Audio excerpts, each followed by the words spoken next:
Hi, everybody. Thanks for coming to this rescheduled session this week. Just gonna let everybody have a chance to join. So give it maybe like 1 or 2 more minutes and then we'll get started.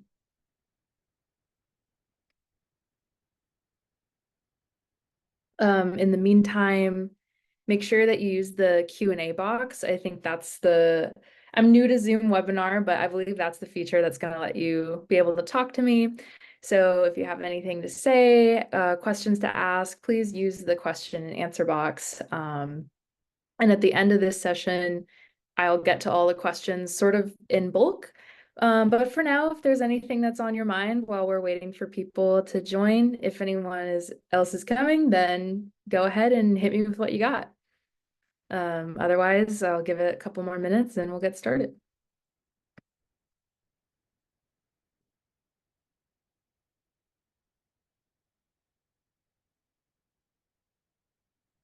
And can everyone hear me okay too?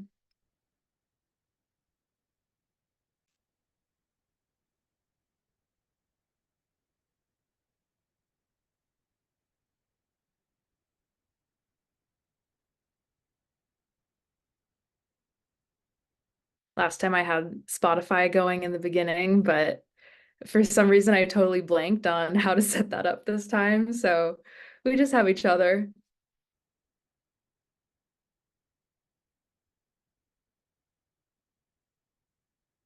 Okay, awesome day. Okay, yes, you guys can hear me. Sounds good. Zach says, watching this while driving to Electric Forest, whatever it takes. Nice. Thank you for being here. I'm actually heading out to Electric Forest myself tomorrow. It's my first one, so I am both equally excited and also terrified with just like, the anticipation, but I am really, really stoked to be there. I grew up on like going to all kinds of different festivals and stuff, so really looking forward to it.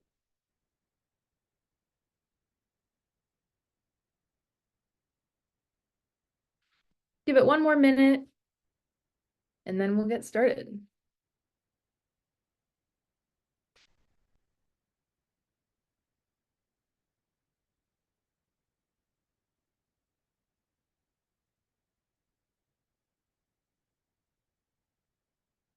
Who are you looking forward to seeing at Electric Forest?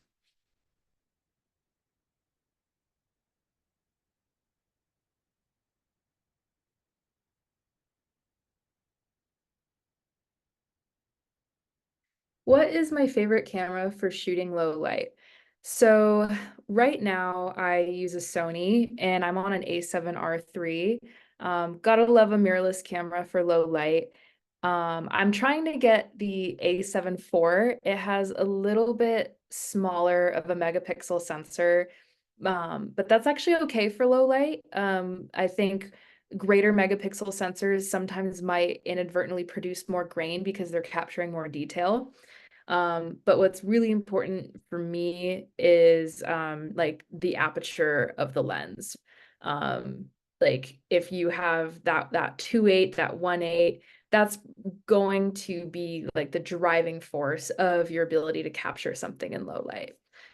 So right now I'm rocking a Tamron 35 to 150 f2 to 2.8. So all the way at collapsed at 35, it's f2, and then when I'm all the way zoomed in at 150, it's 2.8. So it's actually a really, really versatile lens, and I'm really surprised with it because it's kind of like an atypical lens. Usually you see people have like a 70 to 200, but I really didn't want to just like drop $2,000 on a lens, so this one was a little cheaper, and I'm really happy with it. So cool. I think let's go ahead and get started into the bulk of the class. Welcome to Behind the Lens. I was going to say episode. This class is class number 2 called All About All Access. And so I'm going to go over basically everything there is when you are live on the ground shooting a show, but also before and afterwards.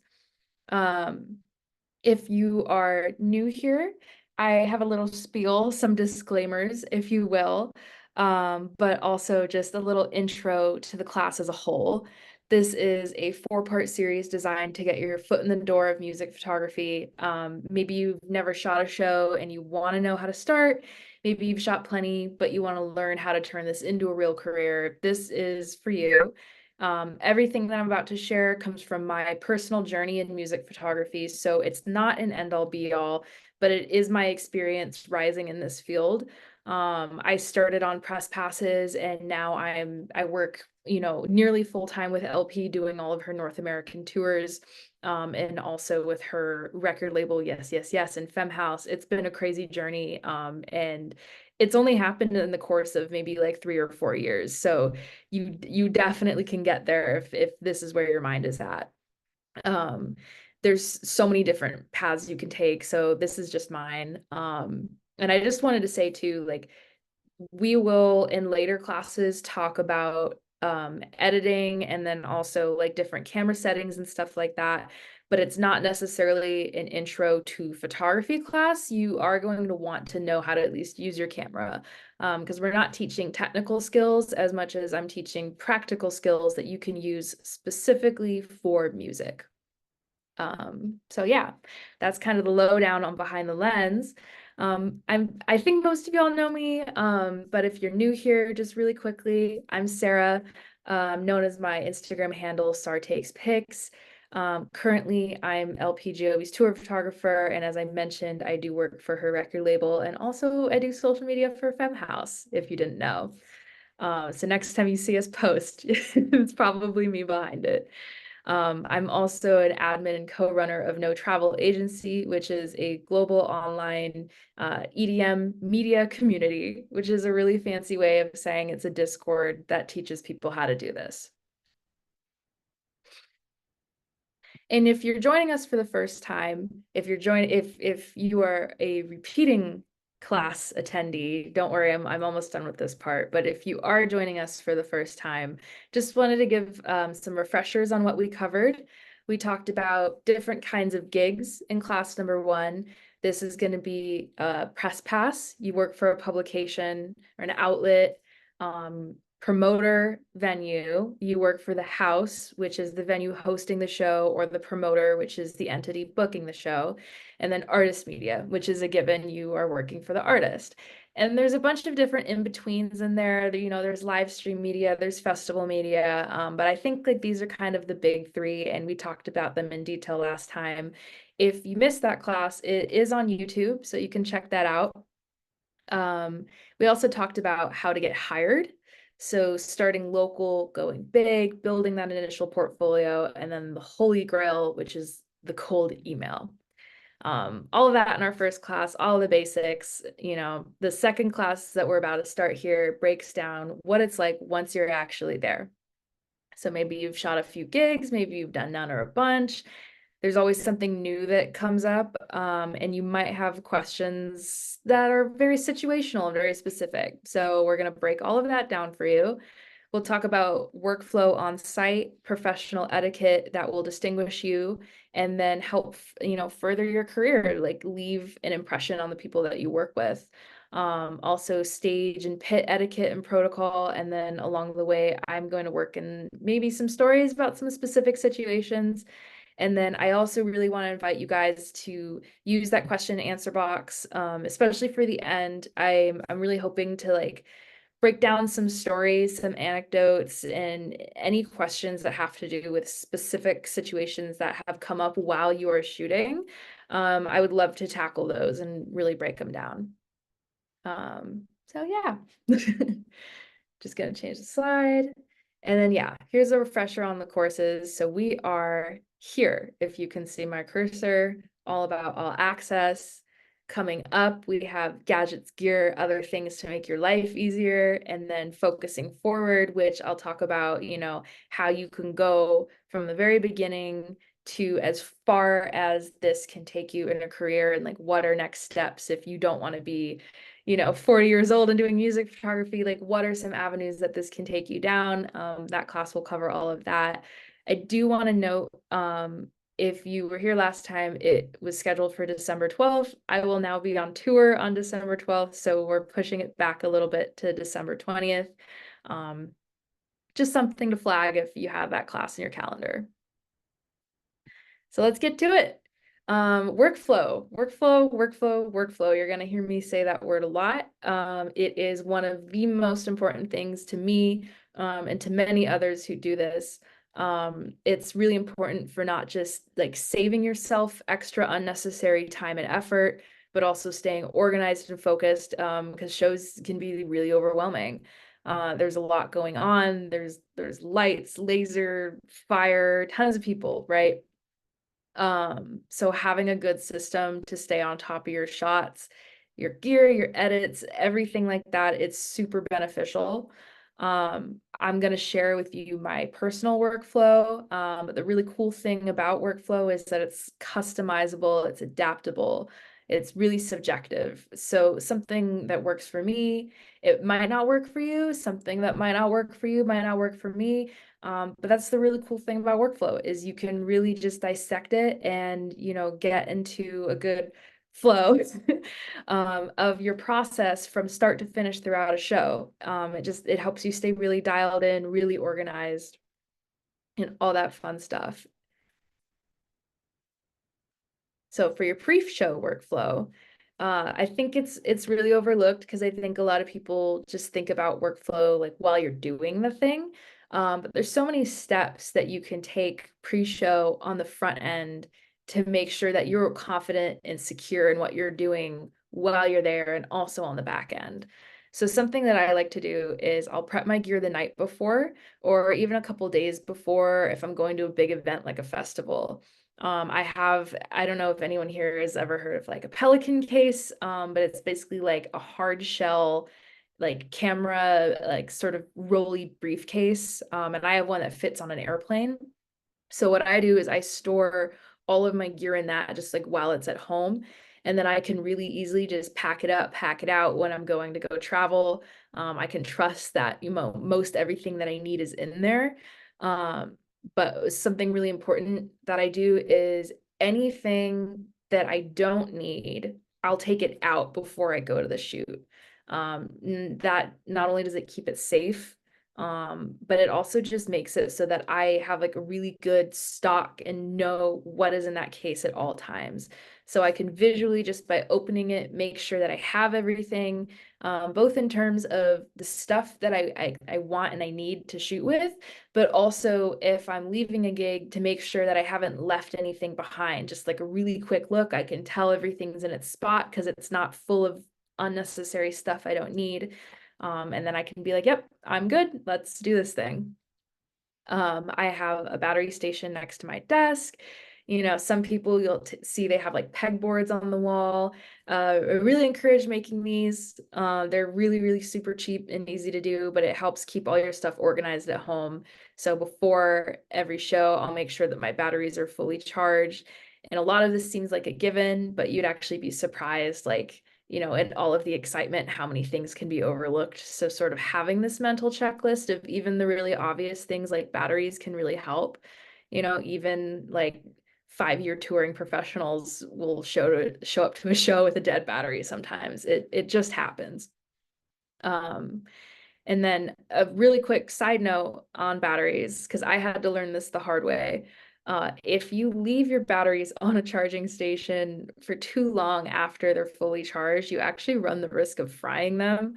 I learned that the really hard way, and I lost like 3 Canon batteries. And if you have Canon, you know that those guys are not cheap.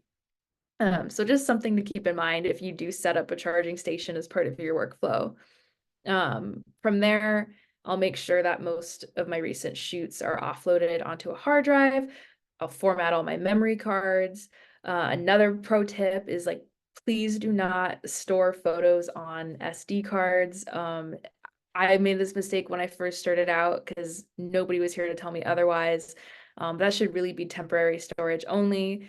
SD cards corrupt really easily. They're not meant for like super long-term storage of your photos. And then also if you're at a shoot the last thing that you want is like suddenly get that message that your SD card is full, and then you just like have to start going and deleting things. So to avoid that, please offload your shoots onto a hard drive, incorporate that into your workflow. It's going to be a godsend if you don't do it already.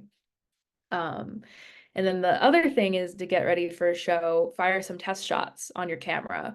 If you do this like even a day in advance, and something's wrong, it gives you time to go get a rental.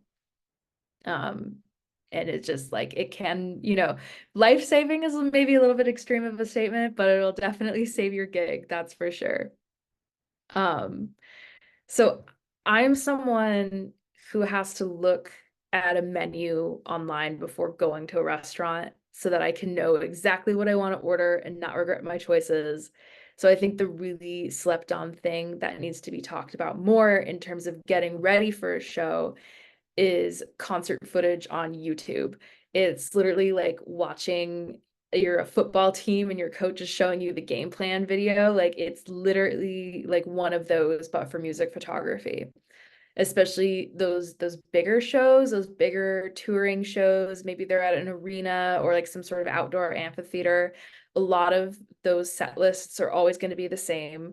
A lot of the cues are always going to be the same. So every pyro hit is going to hit at the same part. Every firework, every, dancer hitting their choreo on time, like a lot of big shows, which are actually fairly easy to get into on press passes or through the promoter.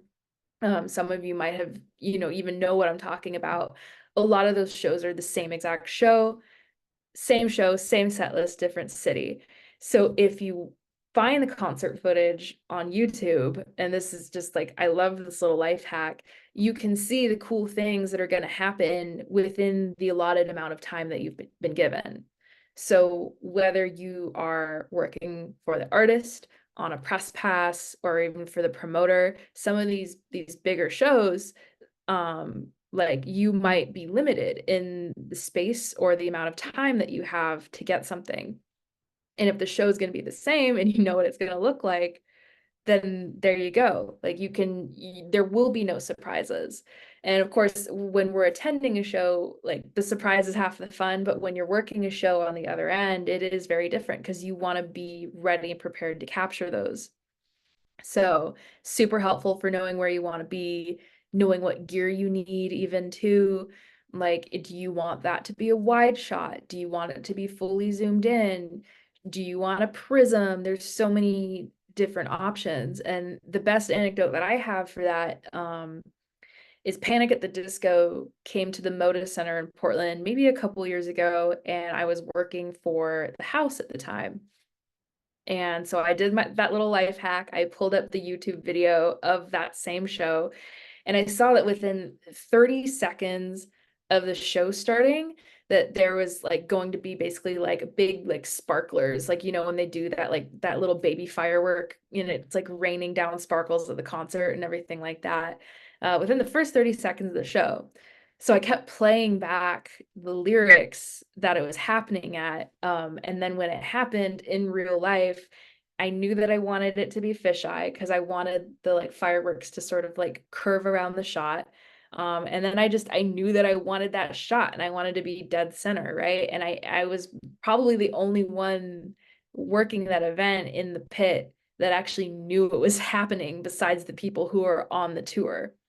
And I was able to get that shot. I definitely should have put it in the presentation, but that's okay. It's somewhere in the world you can find it. But I wouldn't have known that it was happening unless I saw that concert footage.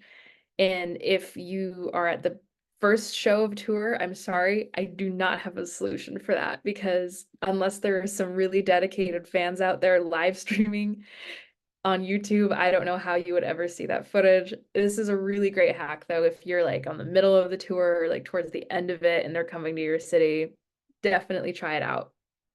But like really the goal here is just to know your artist and plan out the shots that you want in advance. Another pro tip when you're working with an artist, because this class is focused on that all access working for an artist experience, you want to ask what they want. And it's such an overlooked but simple question, but it goes so far. And anytime I ask an artist, like sit down before the show, so hey, like, what are you looking for? Is there anything specific that I can shoot?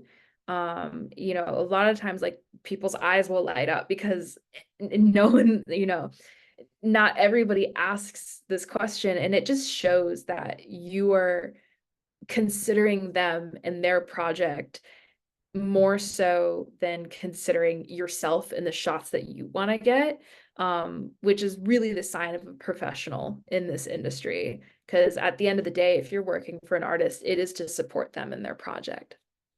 So some people have enough stage shots and they need more crowd stuff. I've been asked that before. Hey, like, can you just like hang out in the crowd more? Like we've done half the tour and we don't have any crowd footage. Some people really want to focus on video. Asking this really basic question just shows people that you're taking their project into consideration. And at the same time, it's helpful for you as well to do this, because when you're delivering your work, if you're hitting the nail on the head and sending back a management team something that is exactly what their client needed, then they're going to be more happy with your work. You're going to be happy with what you've delivered. And it's more likely that you'll be hired back again in the future. So with this question, a little goes a long way. And that's why I love it. So next time you're doing your pre-show, if you're working for an artist, if you don't ask this question already, if it's a new artist, go ahead and give it a try if you can. It's definitely game changing. And then it also helps me know like what lens kit I'm bringing. So some shows I'm super light on gear. Some I have everything in the book because I want to try everything. But especially if you're on a press pass and you only have a limited amount of time to shoot, how do you not waste time fumbling with lenses and changing things in that like really slim window that you're given? And the answer is your during show workflow. But before I get into that, I just want to take a little pause, give the Q&A box, make sure it's open for you guys to put any questions in there.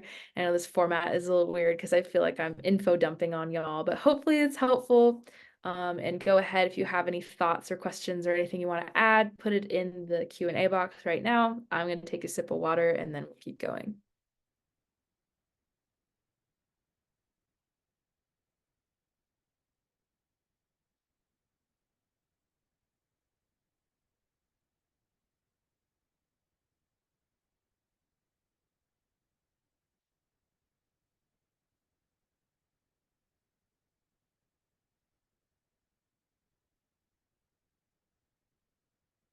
Okay, looks like we got it. Oh, I spoke too soon. What were the platforms I mentioned earlier for press passes? I'm not super sure if I understand the question, but let me start answering. And if it's not what you're looking for, you can go ahead and put another question in there. Um, but I think what this is in reference to is like how you can acquire a press pass. And that's going to be you can email a publicist, work for a magazine, a newspaper, an online blog. I have a lot of friends in my community up here who've started their own online music media blogs so that they could get press passes. Some teams are stricter than others. Larger artists they don't really hand them out as freely. Usually you have to be with like a bigger publication, but I think a common misconception is that you have to be with a publication. You can hit up a publicist and say, "Hi, I'm so and so. I just would really love to shoot the show. Can I get a press pass?" And you'd be surprised. Sometimes you'll get a hit. That's how I used to do a lot of shows before I really started full sending this professionally. If you want to know how to format that email, in the last class, I have the cold email template, excuse me, which is basically everything that you want to say and include in your email. You can copy that template, just, change up the wording a little bit so it's more personal for you. And then, shoot your shot. But yeah, other than that, I would say magazines, newspapers, Instagram, blogs, things like that. And hopefully I answered your question.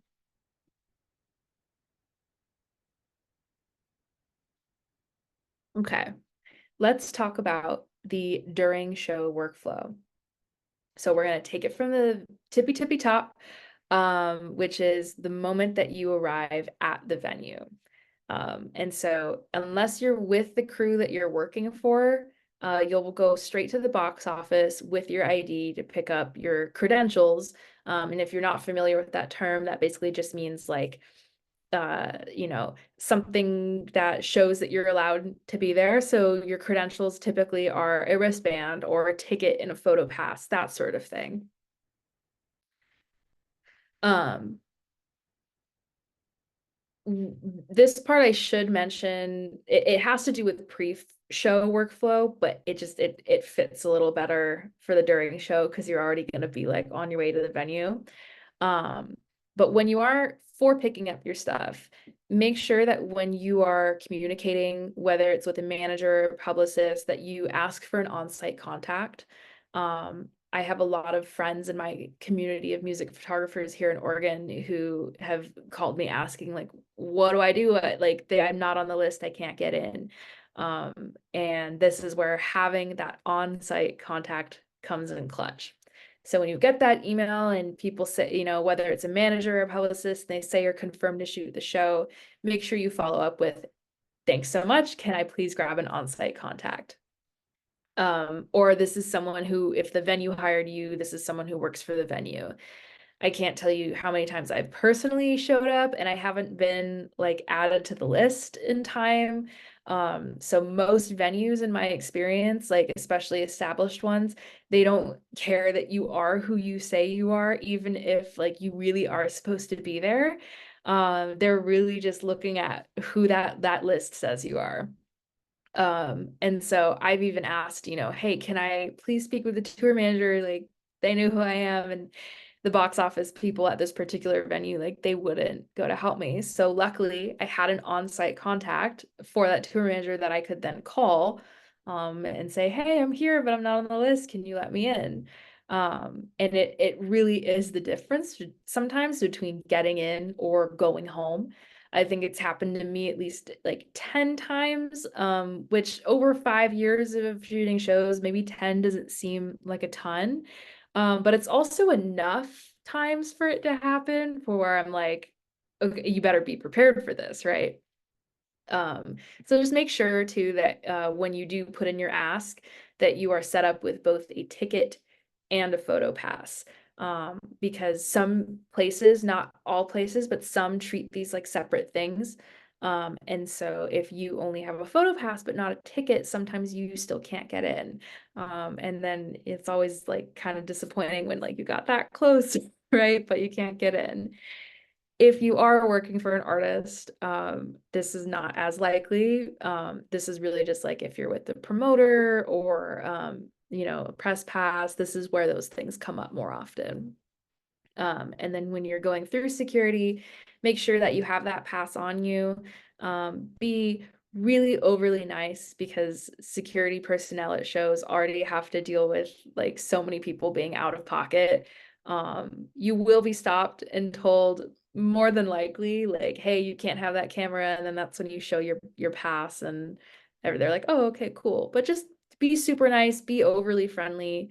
When you finally get there, go down to the photo pit, say what's up to the security guard, like, just definitely just like make it clear that you're friendly, you're nice, you're not there to cause problems, you're just there to do your job. If I'm early, I walk around the venue to scope out spots, cool angles, places that I might want a certain lens for a certain shot. And then if you have the opportunity to shoot the opener, it's definitely take that opportunity, even if, maybe they're not the best shots you'll get, because that is the only warm up that you will have during the show to like really make sure that like all of your stuff is there working properly in live time. If you've taken your test shots on your camera at home, that's great, but this is like, you know, the final moment where it really counts. So shoot the opener if you can. It helps you get comfortable with the process of doing a show at that particular venue, helps you get comfortable with the venue lighting, familiar with the places that you're allowed to go to.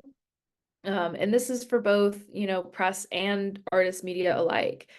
As artist media on tour, there's a lot of times where like we just get plopped into the venue like 10 minutes before she's supposed to play. And I'm gonna sit in the green room unpacking my stuff. I'm not gonna have any time to go around the venue and scout spots. And so like if you can take advantage of the process of shooting an opener, definitely do it. If I could scout out every venue before every show, I definitely would. It's just sometimes not the reality. So you do often, if you're working with an artist, you just kind of get thrown into a room and you might not know what awaits you behind the green room door until you open it up and you're on that stage and you're seeing balconies and stairways and all these, it's like a jungle gym, basically, if you have a camera. Um, and on the note of green rooms too, if I'm working for an artist, I'll make sure that my gear is safely tucked away in the green room until about 20 minutes before the set. But I do my best to make sure that it never, ever, ever leaves my line of sight. Um, as unfortunate it is, like theft is just, a more and more common occurrence at shows. And so I really, really, really preach just making sure that your stuff is safe and secure, and if you're leaving it in the green room, that only people who have access to it are people that you trust. And other than that, I would always, in unfamiliar situations, go for a backpack setup, so that I like it's on me. There's no way it's ever out of my sight because it's never leaving my body. um but from there, once I'm getting set up, I'll take out my cameras. I'll put, I have we're gonna do a whole gear demo in class, but I have this like chest pouch, so my camera clips to it. I don't have it on a strap, but then that way, my phone, all of my cards, batteries, and everything are in this little chest pouch, and then I can just walk through a crowd, looking like I have a military vest on, but everything is there where it needs to be on my body. And it makes it super easy. So I'm not wasting time running back and forth from the stage to grab things if like I lose a battery somewhere in the crowd or whatnot. I don't have to go to the stage to change my battery. Like I can just do it where I am. If I'm working for an artist, though, I will keep my gear on the stage. And that's just, to me, feels like one of the more secure places. Like it's right under my artist's feet, right? So like I'm the only person besides the tour manager who really should be getting that close. Um, but that's sort of the very beginning of the during show workflow. But while we're talking about being on stages, first I just wanted to say, give an opportunity to type any ask me anything questions. Um, but on the note of being on stage, I did want to talk about stage etiquette and pit etiquette, and basically just, how to handle yourself personally and professionally. So I'm going to take just, a few seconds, let any Q&As happen, and then we'll get back into it.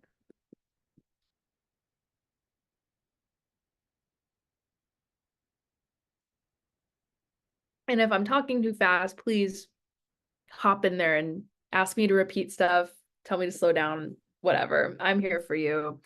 This is an interesting format class, because I think we do a lot of like music production classes with FemHouse, and that's stuff that you can really like show on the back end.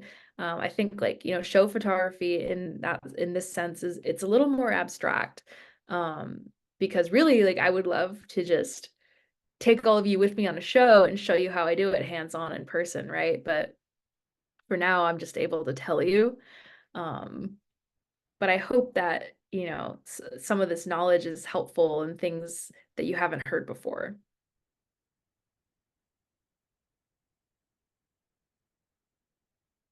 So, in terms of etiquette, and the reason I'm putting this in our during show workflow section is because this is how you're going to handle yourself personally and professionally when you are on site for a show. you are a representation of your artist and their team. Even if you don't work for that artist internally, you there as their photographer are still an extension and a representation of the people that they are aligning themselves with. So you want to hold yourself in high regard and be respectful. You know, if you're working for the venue, you're a representation of the venue. Whoever you're working for, what you do reflects on them. So it's really important to hold yourself to that. And also just, this music media community as a whole. We like I really am firm on like, anti-gatekeeping and not being a jerk, right, on site, just like being as like nice and graceful as I can, because like I want to do my diligence and represent, music photographers um as best as possible. So on that note, I have here some of just quick little maybe like do's and don'ts of stage etiquette and pit etiquette. But in terms of stage etiquette, if you did not know, all black always.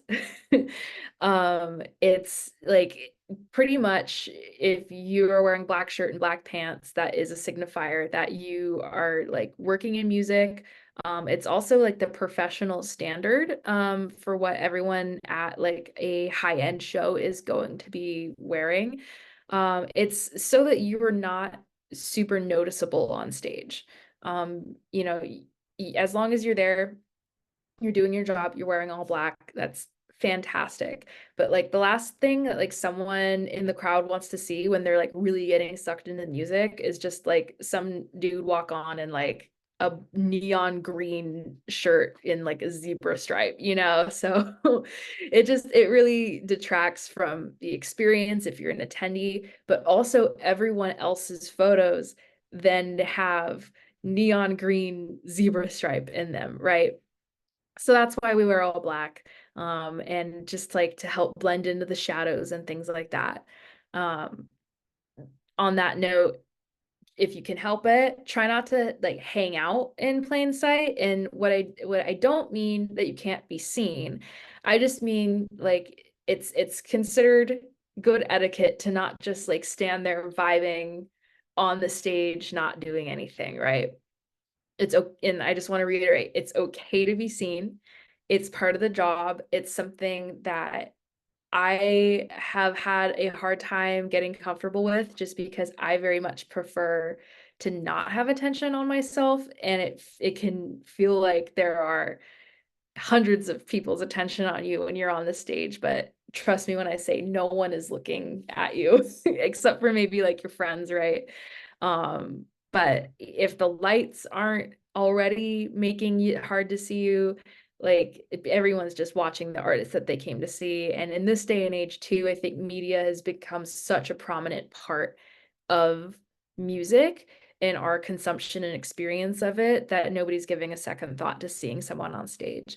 So the rule of thumb there is really just like make sure that you are actively working while you are in a position where you can be seen. Otherwise, there's no need to hang out. Um, rather than like jumping on the stage and off the stage, which I think can also be kind of distracting, is I like to hide behind like the amps or like the monitors or something like that.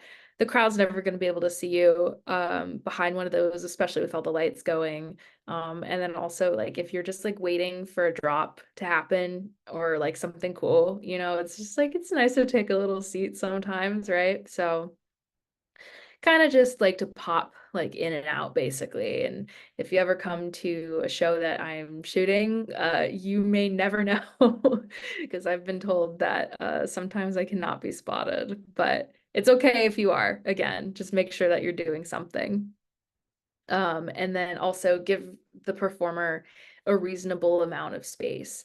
I think that one thing that you can get really sucked into when you're first starting out, especially if you're getting your first few all access shows, is like this whole new world opens up where you're like you can be on the stage, you can like get that view of like the artist with the crowd in front of them and everything like that. But just try to remember that like nobody wants to like DJ or like sing or play guitar or whatever with like someone like hovering right behind their neck, right? So remain like a respectable distance. But obviously, like if you have a personal relationship with the act, it's different. You know, you guys can talk about like what proximity is okay. Um, and then also, you know, if you have someone who's like a particularly energetic performer, you know, if you're doing like a hardcore show or metal show or dubstep or something like that, like people go crazy with their movements. And so if you're super close and in their personal bubble, you might get whacked, your camera might get whacked, camera's probably going to get hurt, the artist might hurt themselves because your camera is made of metal. It's just not a fun time when that happens. So you can definitely nip that in the bud by just making sure that you have left that arm's distance room if it's called for. Um, and then also understand that there's other media. Everyone, and not just other media, but most of the people occupying that stage area have a job to do. Um, you know, there's gonna come times where you're not the only photographer there.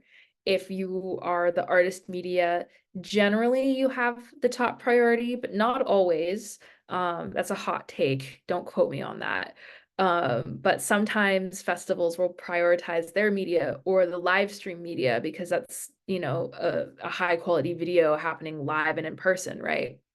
So if you are the artist media in general, and you're worried about, you know, there's so many people on the stage for this particular, you know, festival set or what have you, you know, just pretend like they're not there. And that's something that I've been doing recently because there's been shows where I'm the only one who works for the artist, but maybe there's 5 other media people on stage, and like it's not a competition, but I also know like, you know, my shots are going to be the one on the artist's social media, right? And so like if I need to get in there for a certain song, maybe there's a release coming up, but there's like 3 other people occupying that space I need to be in.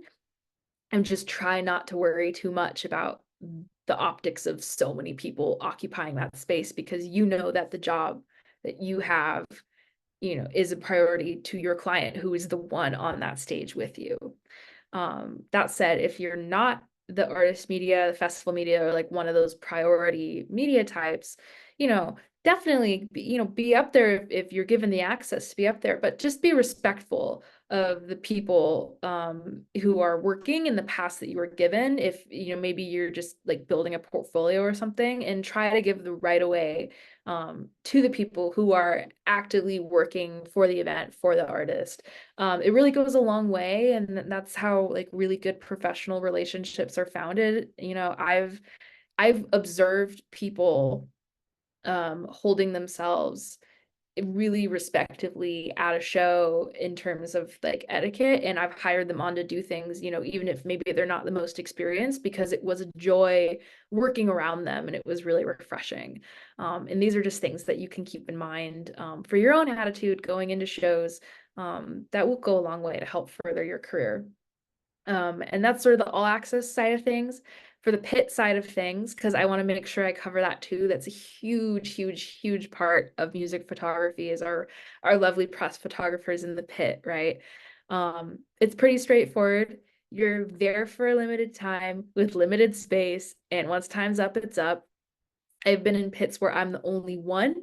I've been in pits where there's 20 people and we're sardines. um, the universally appreciated state of mind is to mind your time in a single spot and let others have a turn in different parts of the pit. So you're not just hogging the center, you're not just, you know, hogging these like high priority areas in front of the guitarist and, you know, in front of like people who are performing up close to that edge of the stage, right? Make sure that everyone has a shot to be there. And then try to be aware of your surroundings is really huge, especially, and this goes for stage etiquette as well. But really just like, you know, if you're sharing a pit, try not to walk in front of someone else's lens, like duck if you have to. And you know, on that note, if you're really tall, maybe consider standing in the back, if you, or like the middle at least. But you know, I'm 5'3", so it sometimes really sucks when someone who is like 6 foot is standing right up against the stage, and I can't do anything about it. Like there's going to be someone in my shot. And then that's where Photoshop kicks in. But the goal is to not have to Photoshop someone out, right? Um, so another thing too is like if you are in that front and you are short like me, if you can help raising your camera above your head while you're in the very front of the photo pit, try to help it. I know like sometimes there's shots, and if you're just doing it for a quick moment, it's okay, but maybe not the whole time. But if you're in the back of the pit, like that's pretty much how you'll see me shooting a lot of the times, is I just have my camera held above my head in the back of the photo pit because I can't see otherwise. Um, and then the other thing there is like don't leave your backpacks, your Pelican cases, your gear, whatever, just like laying on the ground for people to trip on. Sometimes these pits are like really, really narrow. You might only have like maybe like 3 feet of room to squeeze across. And if like your backpack is like in the middle of the ground, like A, it's not safe for your gear, and B, it's just, it's not cool to the other people who are trying to work around it and trying to also not harm your gear. So one thing that you can do is just like stash it under the barricade. But yeah, that's pretty much it. In terms of our little etiquette break here. If anybody has any questions on etiquette, or if there's something maybe I didn't cover that you want to add from your own experience, go ahead and throw that in the Q&A and we'll keep going.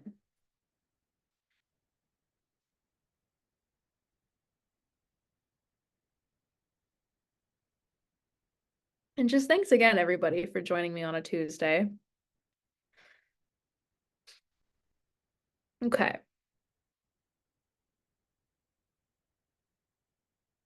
So now that we've sort of covered like how you should hold yourself while you are shooting a show, I want to go back to the workflow of shooting a show. One of the most like prominent things that comes to mind when I think of during show workflow is like the route that you take and the different angles that you capture throughout the venue.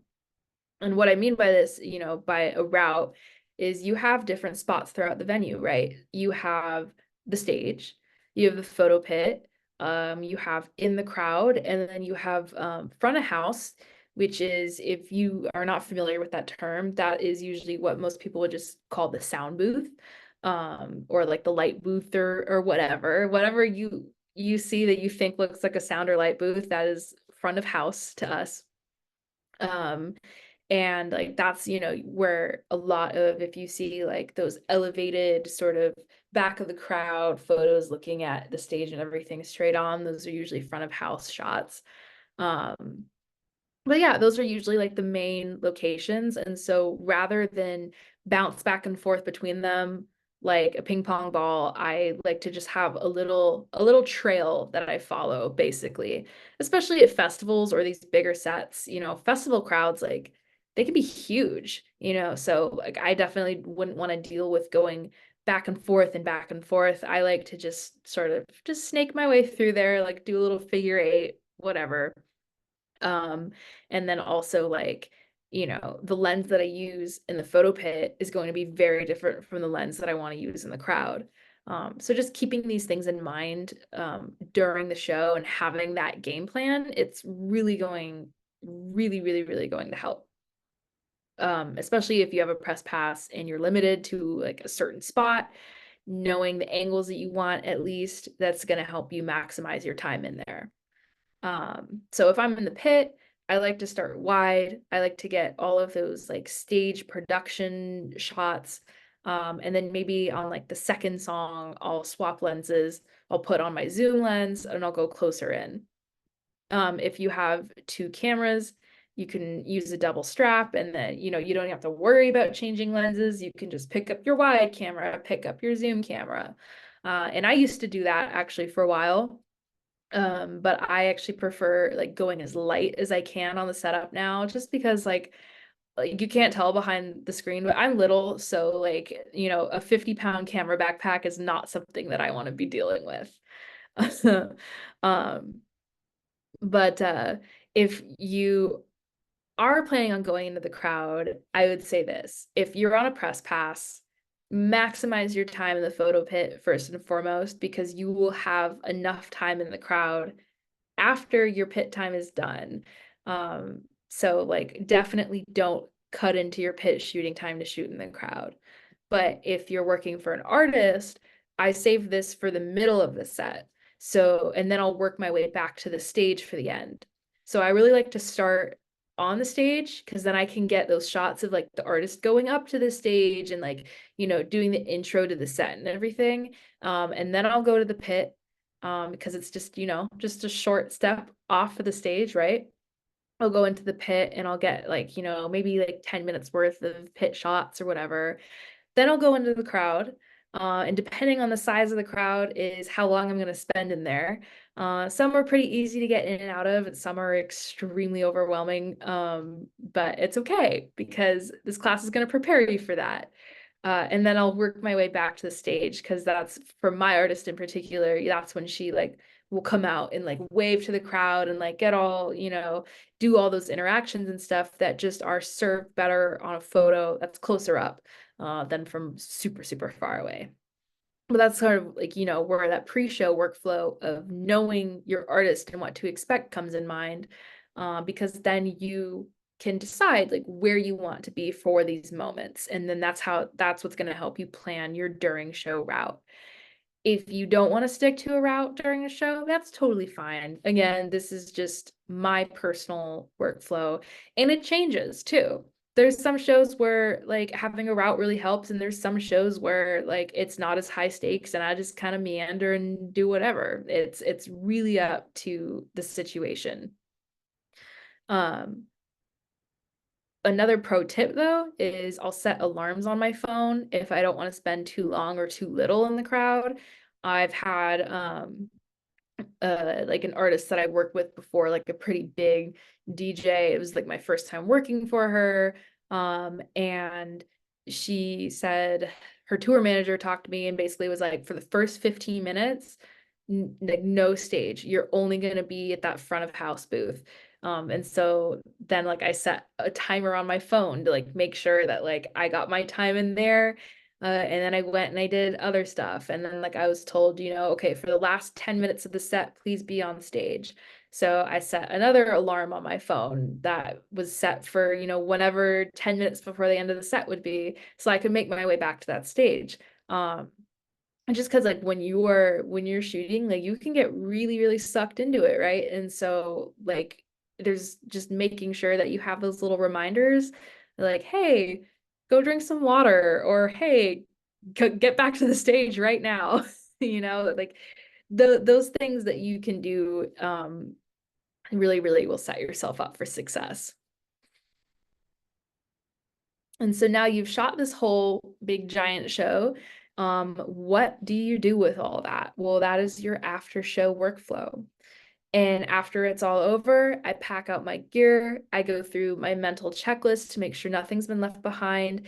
I make sure that I say bye to my clients if I can, especially if they're a new client, just, those highs and buys, those really, really help with like your networking in your career, even if you're not networking in the sense that you're like giving someone your elevator pitch, just like, the courtesy to say hi and bye, sometimes can be forgotten in the chaos of the production of the show and the loadout and all of that.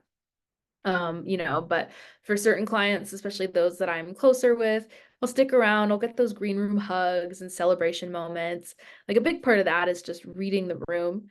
And like, is it a show where we are just packing up and getting out of there? Or is it a show where, it's a big milestone on the tour and we want to like party a little bit, sticking around to get those after shots if the show calls for it. A lot of the times like artists love that kind of stuff. Edit, and then obviously part of the after show workflow is editing. We're gonna go over the bulk of the editing, I think, in one of the next two classes. I forget if it's the third or the fourth one. But this flow that I'm about to go into will set you up best for your editing. And it's honestly kind of like a reversed version of the pre-show workflow. Where instead of like charging all your batteries, you're going to put them all back on the charger. Instead of formatting all your cards, you're going to dump all of your cards onto your hard drive. Um, and then I organize my folders to set me up for good editing. And this is part of workflow. And we'll actually go into like digital workflow for the editing class. Um, but really quickly, all of my RAWs are just in one folder. All of my edits are just in one folder. That way it's neatly organized, and then those are organized in chronological order. So it'll be like year, you'll go into the year folder, then it has all the months, and then you can go into that specific month, and there's all of the shoots for that month. And it just helps you stay really organized, really on top of it. And then one thing to note too is I don't format SD cards. And I would advise you not to format your SD cards until the shoot is edited and delivered. Just in case anything happens, if your hard drive corrupts, something like that, it gives you a better chance at recovering the shoot if you have it still on your SD card. Then you don't have to like worry about, accidentally frying your hard drive trying to get it out. And side note, that's actually why I had to postpone Thursday's class is while I was preparing, I knocked my hard drive off my desk and it corrupted. So I didn't have it backed up anywhere else. I wanted to make sure that, I had all my notes and everything. And so, yeah, this is like a real world example of actually what can happen if format your stuff before you're ready to. Um, and then just like a really brief editing workflow, because I really want to save the bulk of this for the editing class. Your cull, Cull is the spelling, if you haven't heard that term before. This just means going through the shoot, making selects from the RAWs and eliminating the others. I would say like a solid cull is like 100 out of 3,000 photos. Like, so basically for every 3,000 pictures you take, try to only save 100 of them. Which sounds like a crazy number, but if you're thinking about like burst shooting and how fast some of these cameras can go, like not every shot you have out of that 3,000 is going to be a banger, right? So if it's not a banger, throw it away. Not all of those 100 that you pick will be edited or delivered either. But it gives you something to work with without having too much to work with.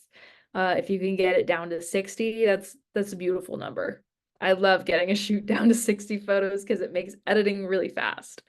I recommend Lightroom Classic for editing because you can do bulk editing. You can copy and paste edits across different photos. Classic, I feel like, has better coloring customization than Lightroom Creative Cloud. That's getting a little nitty gritty into my just like my software preferences, which obviously like feel free to have your own. But if you are new to this, highly recommend Lightroom Classic. It is definitely industry standard. One thing I would definitely not recommend doing is using Photoshop to individually color every single one of your images. You're just going to spend way too long, especially if you are doing this, trying to take the next step and do this professionally. These turnaround times are 24 hours, 48 hours, sometimes less. And if you use Photoshop to do your photos one by one, you're not going to have a fun time. You probably won't sleep, and you also probably won't hit your turnaround. So really highly recommend Lightroom Classic. I believe Adobe has a combo pack for Photoshop and Lightroom that's cheaper than getting the whole Creative Cloud, but I'll let you guys look into that yourself.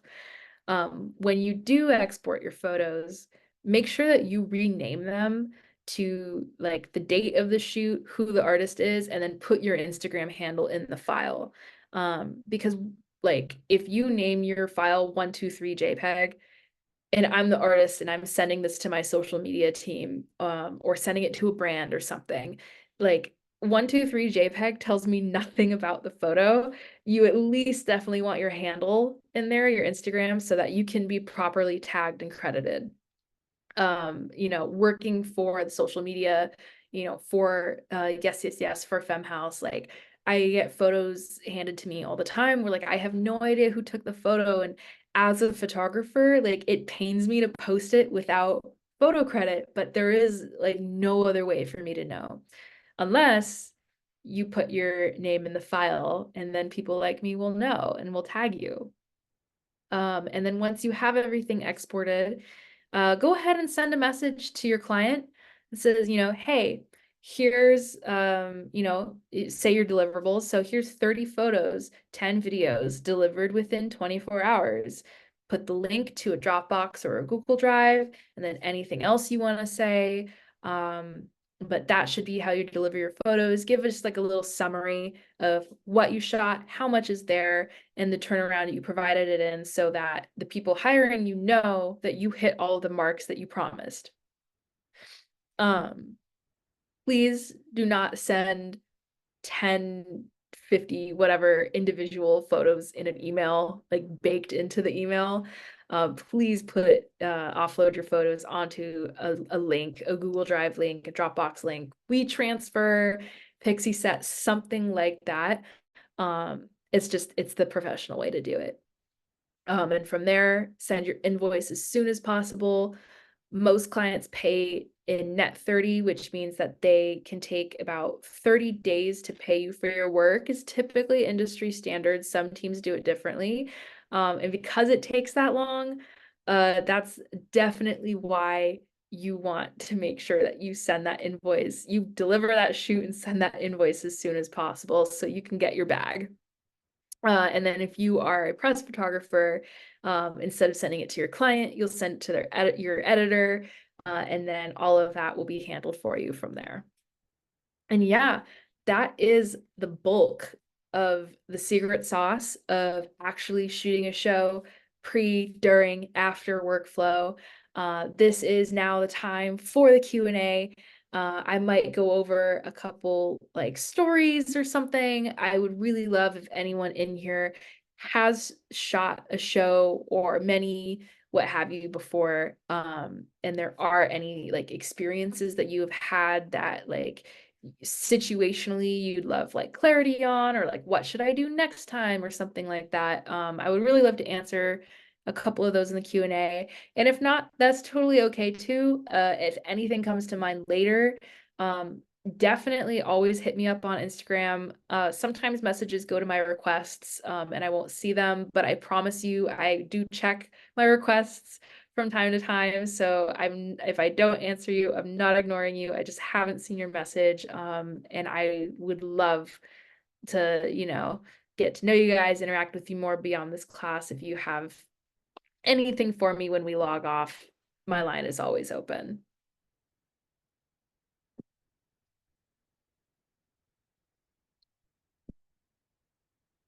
So while you guys get your questions in, I'm just going to cover a couple scenarios that that have come to mind for me when I was building out this class.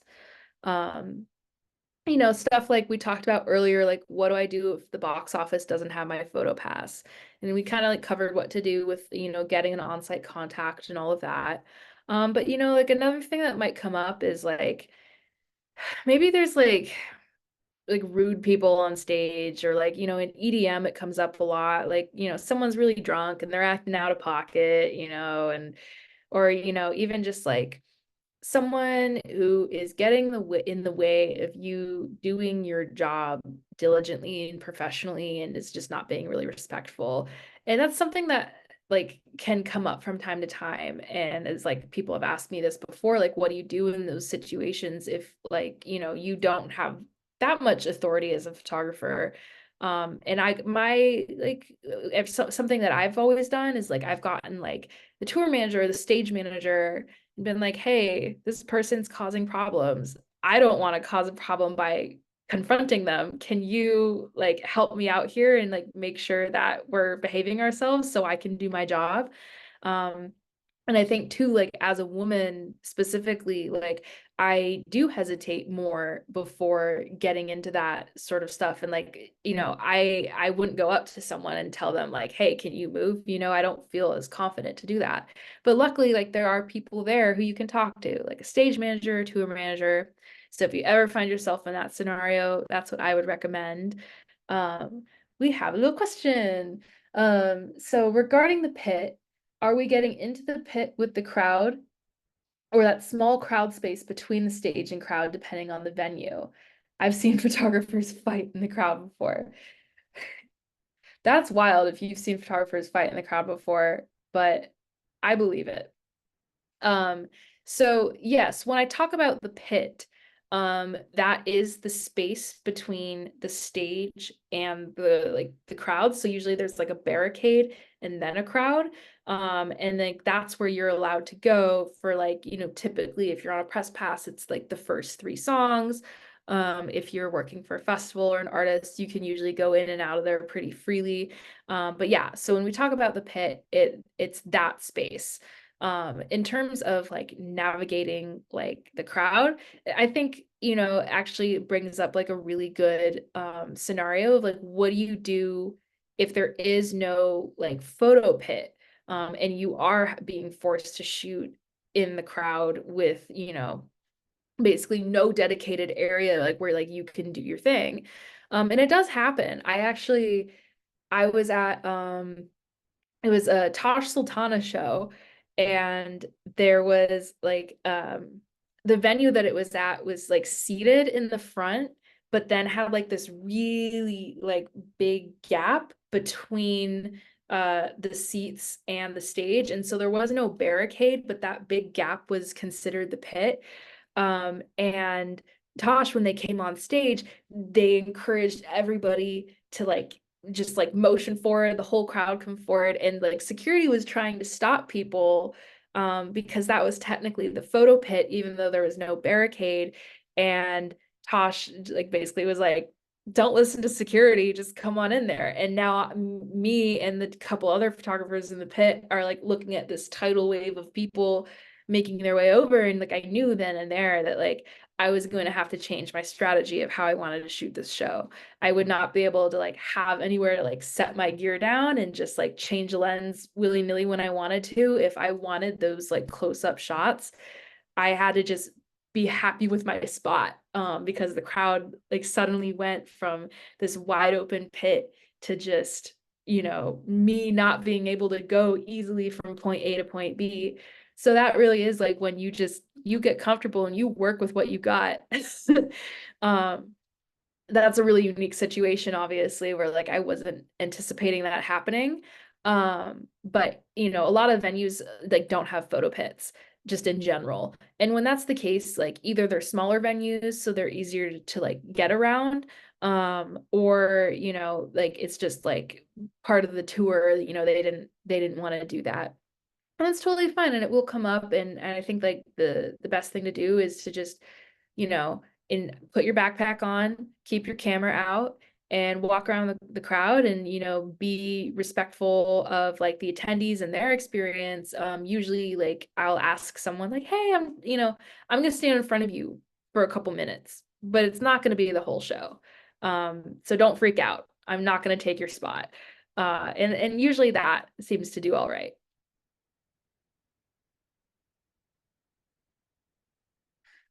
Here's a question. Um, Relatively new with Instagram. Just curious, are you able to upload multiple photos that have different aspect ratios without Instagram cutting parts of some pics out? I ran into this issue and I had to use a third-party app to put a whiteboard around some photos that which I hated. The whiteboarder, I'm assuming, is what you hated. So yeah, so this is actually really good timing, because Instagram is rolling out a feature where you can post different aspect ratios, but only some accounts can do this. Um, but yes, in general, all the photos on Instagram have to be in the same aspect ratio. So one thing that I really like doing, if you go to my page, is